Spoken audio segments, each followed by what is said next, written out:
1, 2. Hi, everybody. Welcome to Conversation with Friends. I'm here with Bali House, right? Is that how Yep. you pronounce it? Yep. And Bossie V.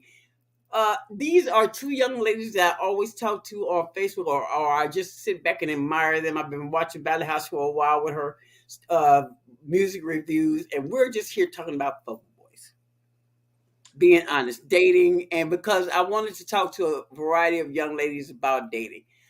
Tell what we're going to do now is I want Valerie to tell us something about herself and what she does, and then Bossy, I want you to tell everybody what you do for yourself and what you got going. Hey y'all, it's your girl Big Valley, Valley House, Valley Reviews, whatever you want to call me. But my name is Janae. I'm 22. I do music Oh, reviews. I do music reviews. So artists submit me their music and we rate it, and we just try to help independent artists from all over the world. And also on the side, I also do like logos and graphic design and that as well. And yeah, I just love trying to help somebody else, and because it feeds my soul. So I just love yeah. to help other people and to get where they want to be. So Yeah. yeah. Okay, Bossy, what you got going? Because I know you are been start doing management and you have some music out. So tell us about what you got going on. Hey, what's up? This is Bossie V, straight out from Brooklyn, New York, Jag Life CEO and management. I'm also an artist. I'm an R&B and hip hop artist. I also manage Anonymous, Champagne, J Rose, and Space the King in Jag Life. We've been doing a lot of things lately. Me and my husband, in particularly, we've been doing a lot of charity events and stuff like that for great causes and stuff. Shout out to Katie and they've been doing their thing. Also, I've been doing a lot of, self-seeking. So I decided to do my own podcast, which is Voices of an Artist. So I have my own podcast going on too. And it's pretty much basically touching base with mental health and how us artists are dealing with the business and how we're trying to get our in touch with our fan bases, our audiences and stuff like that. So I've been doing a lot of things. So shout out to everybody that's been supporting me, especially you, Auntie. You've been Oh, always, always. I love who you are and I want you to never change for nobody. Yeah. Oh, you know what? Let me tell you something. The reason I was just explaining to Bossy why I wanted to talk to you young ladies is because I lost my daughter a year and a half ago. And she was, being honest, even though we had a hard mother daughter relationship, you know how you get along with your mother sometimes, it may be hit or miss, Hmm. but we fought for our relationship. And I feel like a lot of young ladies don't have the relationship that I have with my daughter. I want to be able to have it where you can come and talk to me as if a replacement mother, that somebody is just going to listen. No judgment, because I turned 60 years old this month, and I feel like if I can show you how not to fall into the holes that I fell into when I was going through your journey, that would help me mentally.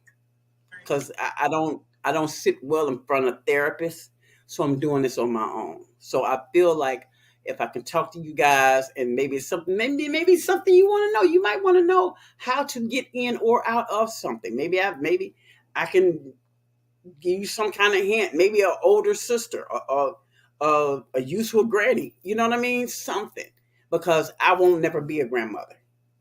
Okay, not in the physical sense, since my daughter won't be here. So I feel like if I reach out to you guys, and maybe there might be somebody, artist that might want to get in touch with you, Bally, because you can show you got TikTok going on.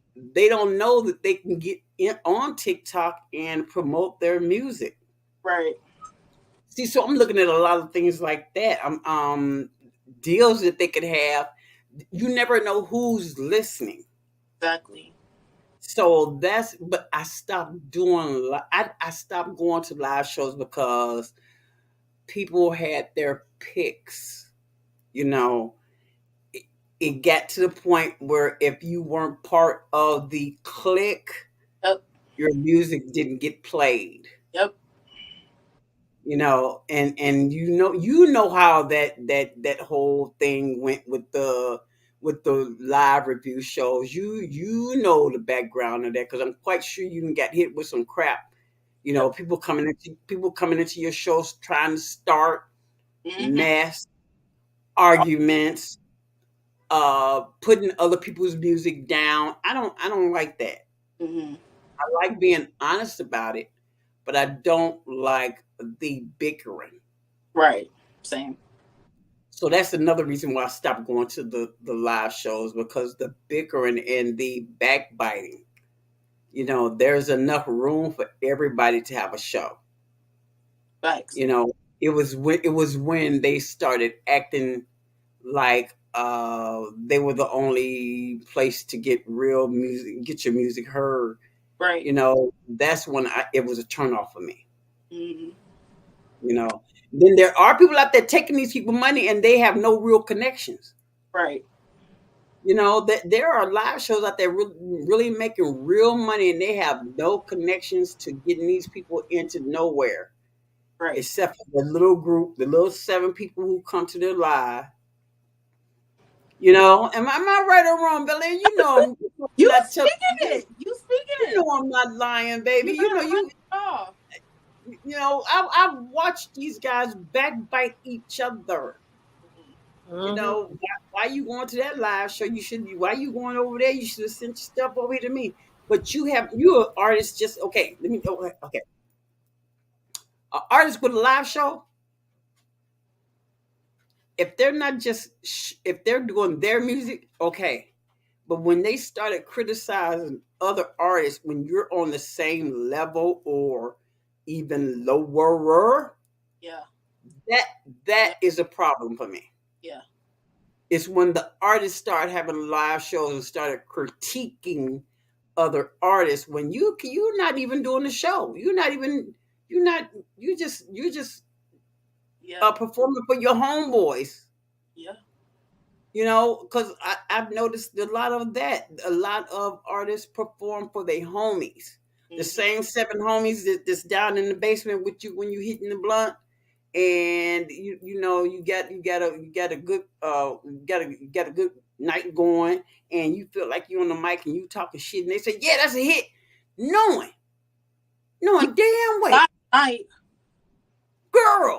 You gonna let me talk my talk tonight? I ain't gonna lie.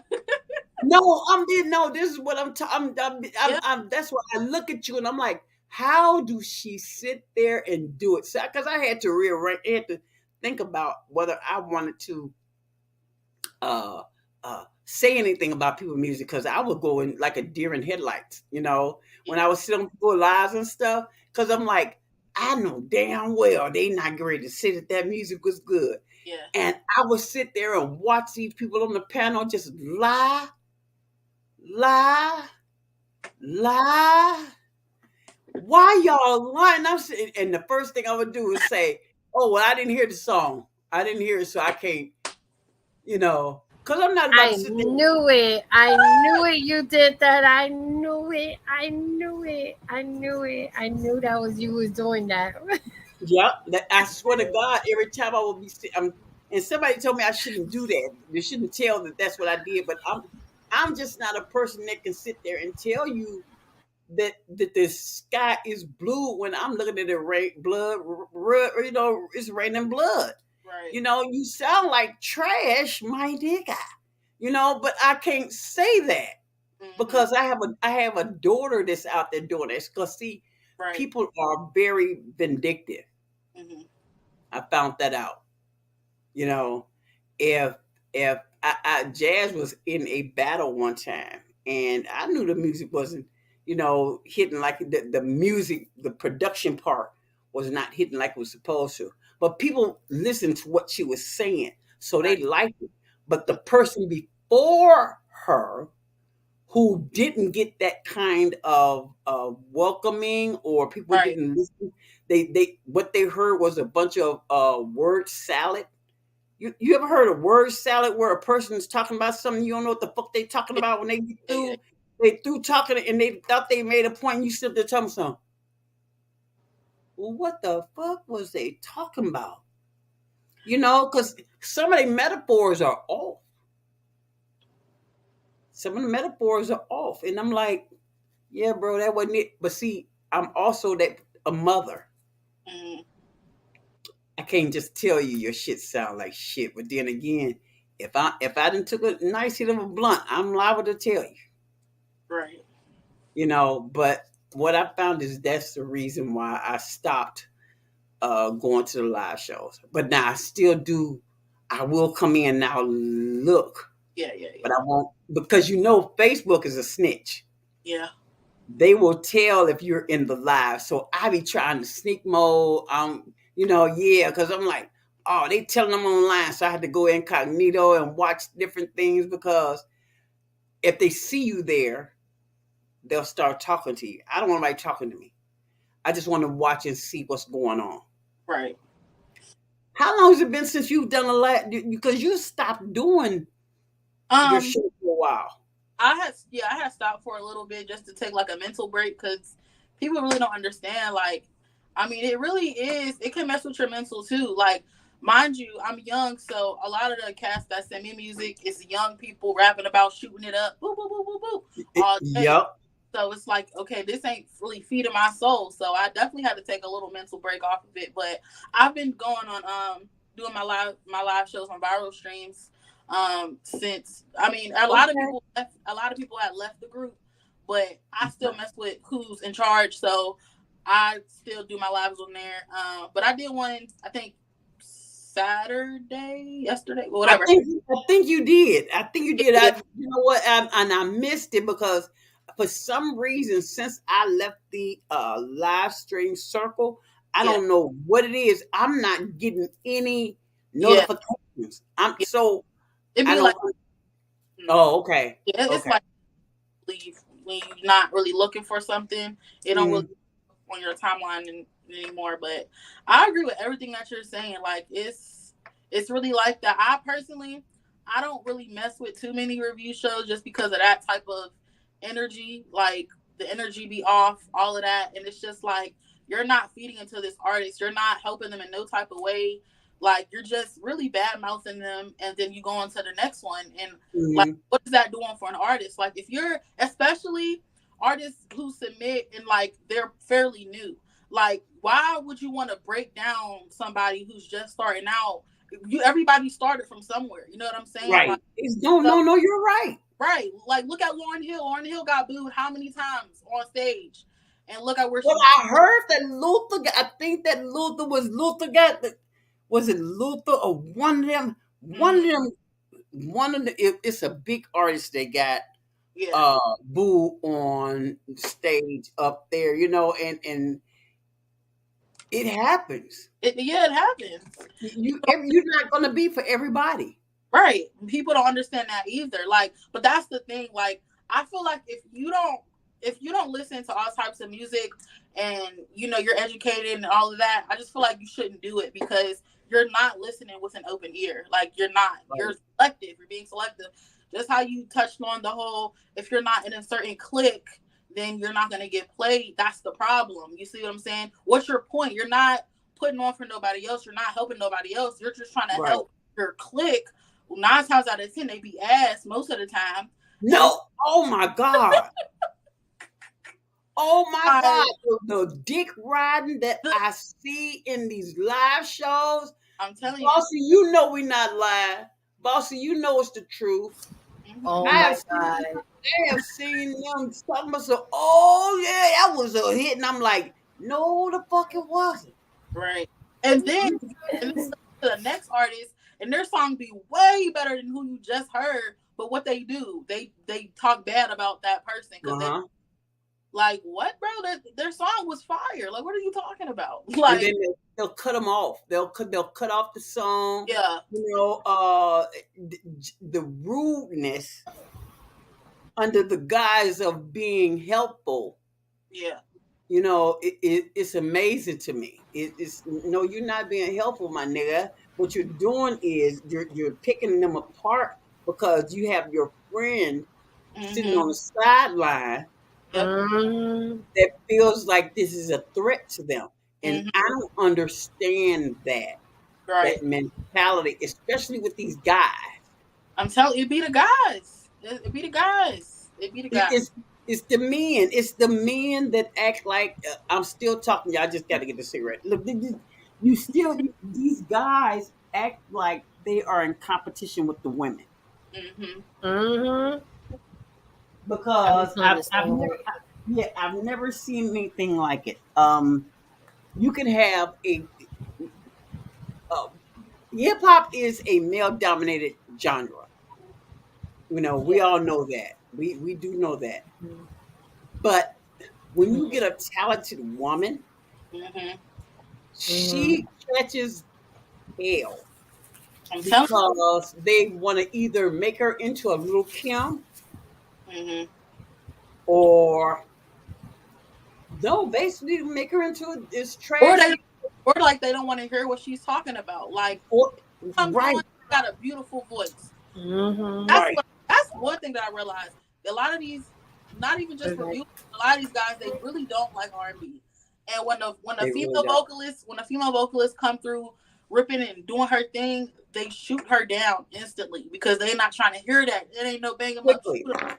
Now I will say if it's a I think female rap artist and Mhm. talking about popping her pussy and Oh doing yeah. all of this and all of that, yeah, she's gonna go crazy to the guys.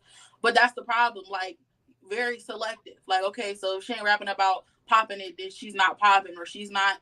And I've come across many artists like Danielle Gates.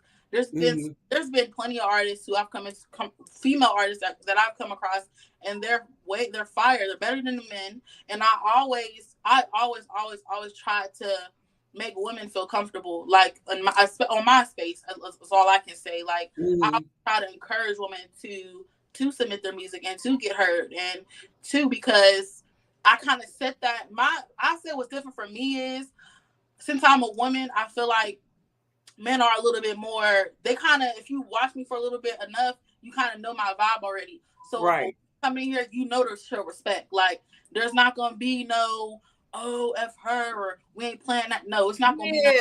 Yeah, yeah, they can be so disrespectful because oh, have you been on Clubhouse? I've been on it a few times, yeah. Mm-hmm.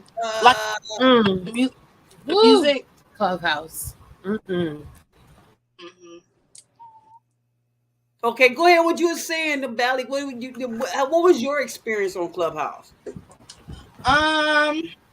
So the few times that I did go on Clubhouse, to be honest, I really didn't hear any like females being heard. More so the men always getting the mic. Most of Mm-hmm. the time, nine times out of 10. But I really can't really speak too much because I really haven't heard any real like females being able to even get their mic, get the chance to speak. So Right. So have you come across any women that really are what you think would be the next thing, but they're not getting the backing. They're most not getting the support heck that they yeah, should get it. heck So yeah. That's what it is, though. They don't get that support. Like these men, they'll support. They'll say, "Oh yeah, bro, hit me up. I can get you this. I can do this for you." Da da da da. They don't ever offer that to the women. They kind of just brush them off every time. But right.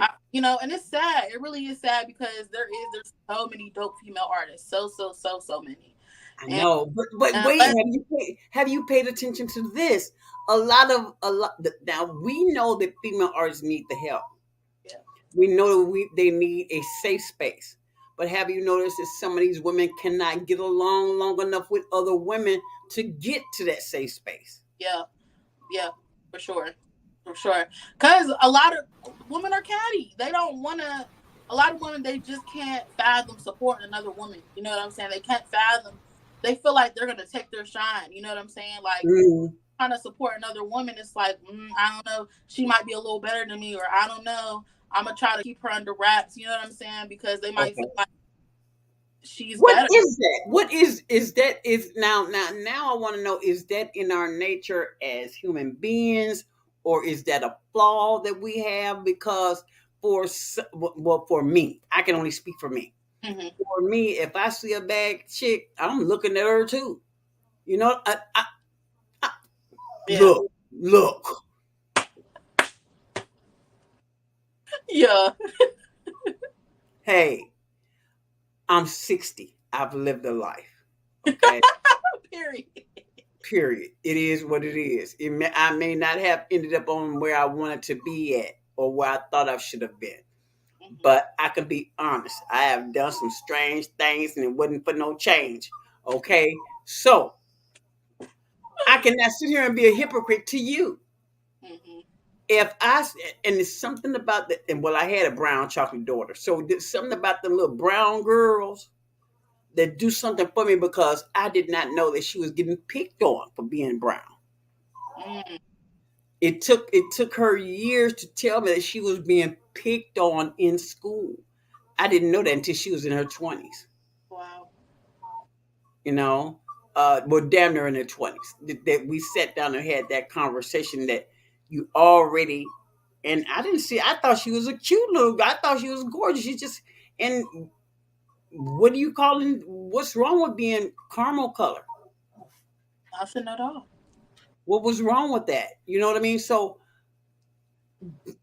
dealing with girls. I mean, I've never raised a boy, Mm-hmm. so I can't speak on that experience. It's just I worry because the childhood traumas that I went through, my daughter ended up repeating them. Okay. And if I can save anybody from going down that road, that's what I'm here for, evidently. Because God took her and left me here. So it must be something here left for me to do. You know. But as far as this music is concerned, I paid attention, and I guess I gravitate toward that because my daughter was trying to get into the music industry. You know, and had it not been for jazz, I wouldn't know either one of you ladies. Just be honest, I wouldn't, because she was into, you guys are into the music. She was into the music. I was into getting her out there. So yes, it made me start paying attention to a lot of you young ladies that are out there that are having a hard time. Because I'm telling you, when you come up on you, who is your girlfriend that you have on there on TikTok with you? You have another young lady. Friend. Oh, she is cute too. Yeah, her name's Tierra. That's my best friend. Okay, she's cute too. And I'm looking at them, I'm like, look at her going with her special self. Because I'm telling you, the confidence that you exude. Thank you. Okay. I'm getting ready to get real personal with you. I used to be 354 pounds. Mm-hmm. Okay. I had gastric bypass surgery because I had a heart attack. Okay. Right. And had it not been for Jazz, had it not been for her, I wouldn't even know that I was having a heart attack. Okay. So things happen and now I'm on the skinny bitch side, but that was not because I wanted to be. Okay. It was because I had to be. Mm-hmm. You know, but I look at you and your confidence. And if I had no, seriously, if I had one smidgen of the confidence that you exude, no, I'm telling you, I would have been probably in a different type of place. I didn't have that confidence, and I want to know where you get it from. Where does it come from? Because I'm telling you, I love it. Mm-hmm. Where does that come from? Well, I always haven't had it. When I was younger, I was bullied like hell, bullied like hell for just being a bigger kid. I wasn't always like this big, but I was bigger than everybody else, and I never ever was the one to. I was never one when I was younger. I was never confrontational. My mom she grew up in church, and my dad he was on the hood side, but more so me. I kind of was just always shy, quiet. I just kind of roll, and I think that phase in my life where I was suicidal. There was times where I really didn't want to be alive. I didn't want to do it because I never had a problem. I never saw the problem. With me being a little bigger, I never saw it as an issue. But when you get picked on about it and everybody's just like, "Oh, you too big to do this," or "You too big to do that." Oh, I had that. Darling, I had a guy tell me me and him could have pretty babies if I wasn't fat. What does that have to do with my DNA? But I'm telling you. But I come to realize it really doesn't matter what size you are. It doesn't matter what you do. People are gonna say things about you regardless. It does not. Right. You can be. I've seen the skinniest of the skinniest get picked on. I've seen the middle get picked on. It doesn't really matter. People are gonna pick with you, whatever. And it's just like, it's up to you to, like, you gonna let what people say get to you and make who you are, or are you gonna just keep pushing? Because at the end of the day, what are they doing for you? Okay, Right. they say a bad remark, they say something bad about you. All right, what's next? Like, you know what I'm saying? Like, I'm supposed to jump off of a bridge because you don't like how I look, when I know Right. I know my worth, and I know that I'm beautiful, and I know that I can have the man that I want, and you know what I'm saying? So I just think it comes from just giving people that power to have that energy over me. So like, me always being just sad and depressed and all of that, like, me having those thoughts has made me like stronger and confident enough to be like, I don't really care what you think. You know what I'm saying? It is what it is. I'm gonna be me regardless of how you feel. I'm gonna be my size. Whatever I decide to do is what I decide to do. And a lot of times, a lot of what I also know, I always say this, but I just feel like, since I was young, I always knew my purpose in life. Like, I always knew what I was put on this earth to do, like, for a long time. Like, I kind of just knew what I was supposed to do.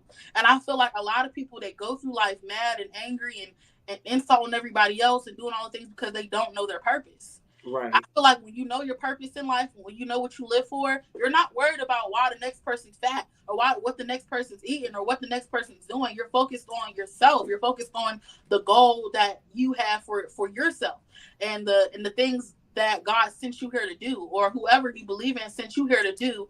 And that's it. Like, what are you worried about? Why she's skinny? What are you worried about? What she's eating? What are you worried about her bag for? What are you worried about this bag for? It has nothing to do with you. It doesn't pertain to you. Absolutely Like, nothing. absolutely nothing. Because who you screw is not going to give me a nut. Okay, like, it's that simple, you know. And I say that to anybody. Like, Yeah. believe in And yourself. guess what? Right. Everything that you're saying spills over into what's happening to us as a country. If you look at the parallels, okay, because just like you say, why does it make you so much? Why would I care about you wouldn't get an abortion? I don't know the reason why you wouldn't did that. That's for you. That was your personal business. Right. I don't can't sit up and judge that. I may not have done it, but baby, I may have been trying to drive you there to do it. Right. You know, I'm that person. I may not do it, but I'm going to help you if this is something if you feel that this is something you need to do, and this is the only way you're going to be able to. I just don't get into people's business like that. Exactly. And that's the problem. Like, but that's, you know what it is? That's what social media has done. You know what I'm saying? It come with it, you know, like, us opening our lives, you know what I'm saying, just online. It just opens open invite for everybody to comment on your life. You know what I'm saying? So gotta kind of take the good with the bad. Like, yeah, you can promote yourself out and, you know, have your business, be a singer, do whatever you want to do. But I mean, that just come with the game. You know what I'm saying? But I always remember, these people, they I feel like worry more about the support, feed into the people that feed into you more so, because I feel like so many people, we feed into the negative and we don't appreciate the people who really mess with us and really love us. Like, I see so many celebrities and stuff like that. They're so quick to get online and rant and rave about who don't like them and try to cover up and just do all of that, explain themselves. But you got buku amount of supporters who love you for who you are. You know what I'm saying? So feed into those people, feed into the people. And guess what? You're absolutely right, because one of the artists that I thought was getting a raw deal when she first came out was Cardi B. Yeah. Okay. Let's talk about her for a second. This is I mean, and I'm an old ass bro, but when she came out with what was her first song? It was that Bodak Yellow. Yeah, Bodak. Man, listen. Me and Jad used to play that. You gonna do what to who? Okay, no, seriously.